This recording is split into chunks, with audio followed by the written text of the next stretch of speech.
ఏదైనా పార్టీ కన్నా counter mobilisation లేదా పోలీసుల ద్వారానైనా మొబిలైజేషన్.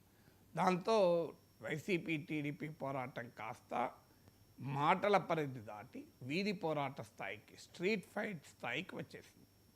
ఈ వీధి పోరాటం కాన్సిక్వెన్సెస్ ఎక్కడ దాకా వెళ్తుంది నోబడి నోస్. ఎందుకంటే ఆంధ్రప్రదేశ్లో ఈ ఈ ఈ రెండు పార్టీల మధ్య పోలరైజేషన్ ఏ స్థాయికి ఉంది అంటే నిజం లేదు, వాస్తవం లేదు.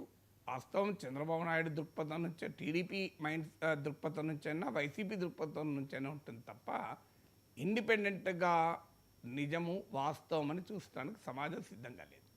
అంత పోలరైజ్ అయిపోయినప్పుడు అది ఉద్రిక్తతల దారి తీయకుండా ఉండదు. సో జగన్మోహన్ రెడ్డి రాజకీయ వ్యూహం ఏంటి అన్నప్పుడు నిన్న సత్తెనపల్లిలో కూడా జరిగింది ఏంటి. సో అక్కడ మరణించిన వైసీపీ కార్యకర్త విగ్రహం ఆవిష్కరణ, ఆ కుటుంబాన్ని పరామర్శ. వీళ్ళది బెట్టింగ్లో నష్టపోయి ఆత్మహత్య చేసుకున్నాడని టీడీపీ ఆరోపిస్తుంది. ఏదైనా వైసీపీ వారి వాదన ఆయన ఓటమిని జీర్ణించుకోలేక చనిపోయాడని. కారణం ఏదైనా జగన్మోహన్ రెడ్డి పొలిటికల్ స్ట్రాటజీలో మొదటి నుంచి కూడా సానుభూతి, విగ్రహావిష్కరణ, ఓదార్పు అనేది డే 1 నుంచి ఆయన పార్టీ పెట్టినప్పటి నుంచి, అది ఏ కారణాలు ఏదైనా సందర్భంలో మారచ్చు, కానీ మొదటి నుంచి కూడా జగన్మోహన్ రెడ్డి రాజకీయ వ్యూహంలో క్లిక్ కూడా అయింది. ఆయన పొలిటికల్ సక్సెస్కు మూలంగా ఈ 3 అంశాలు: 1 సానుభూతి, 2 విగ్రహావిష్కరణ, 3 ఓదార్పు. ఇది ఓదార్పు ద్వారా, విగ్రహావిష్కరణ ద్వారా జనం సమీకరణకు సాధ్యమవుతుంది. ఆ సమీకరణ ద్వారా సానుభూతిని క్యాపిటలైజ్ చేసుకోవడం. సో అందులో ఇక్కడ కూడా అదే వ్యూహం మనకు కనబడుతుంది క్లియర్గా. దాంతోపాటు పబ్లిక్ ఇష్యూస్ పైన వీధుల్లో సమీకరించడం. పొగాకు రైతు విషయంలో పొదిల్లో చూశాం. అలాగే తన అనుకూల సెక్షన్లను డిఫెండ్ చేసుకోవడం. తెనాల్లో పోలీసులు అత్యుచర్య చూసాం.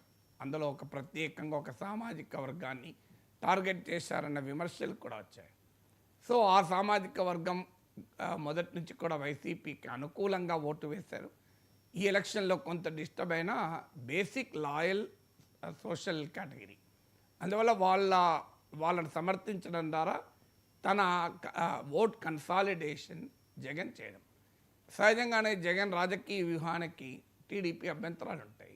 ఎందుకంటే ఎంత పోలరైజేషన్ అంటే చంద్రబాబు నాయుడు ప్రతిపక్ష నేతగా వెళ్ళినప్పుడు ఆయన మీటింగ్లో తొక్కిసలాట్లో చనిపోయారు. నిన్న జగన్మోహన్ రెడ్డి మీటింగ్లో కూడా చనిపోయారు. సో ఆ రోజు జగన్మోహన్ రెడ్డి అనుకూల పత్రికలో పతాక శీర్షికలు చంద్రబాబు చంపేశాడు, చంద్రబాబు తొక్కిసలాట్లో చనిపోయారని. ఈరోజు చూస్తే టీడీపీ అనుకూల పత్రికల్లో పతాక శీర్షికలు జగన్ తొక్కిసలాట్లో చనిపోయారని. ఇంట్రెస్టింగ్ ఏంటంటే మనలాంటి వాళ్ళు అప్పుడైనా ఇప్పుడైనా తొక్కిసలాడే ప్రాణాలే అంటాం. కానీ ఆఖరికి మరణాలు ప్రాణాలు కూడా మీడియా కావచ్చు, రాజకీయ పార్టీలు కావచ్చు, తమ హయాంలో తమ వల్ల జరిగితే దాన్ని ఇగ్నోర్ చేస్తున్నారు, ఎదుటి వాళ్ళ వల్ల జరిగితే దాన్ని హైలైట్ చేస్తున్నారు.